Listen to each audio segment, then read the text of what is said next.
तर विवेके लिहून बोलतो, जाणारे शब्द होते तुझे पण जखमा खोल करून गेले.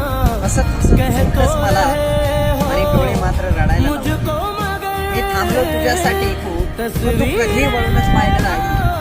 माझं सगळं तुझ्यात हरवलं, पण तुला त्याची किंमतच कळली नाही.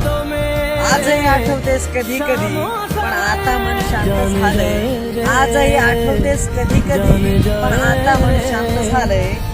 कारण ज्याने सोडलं होतं मला, त्याच्याशिवाय जगायला मी शिकून गेलो. भूल अब जाना गुजरा जमाना, कह तो रहे हो मुझको मगर तस्वीरें ले लो, खत भी ले जाओ, लौटा दो मेरे शामों सहर. जाने जाए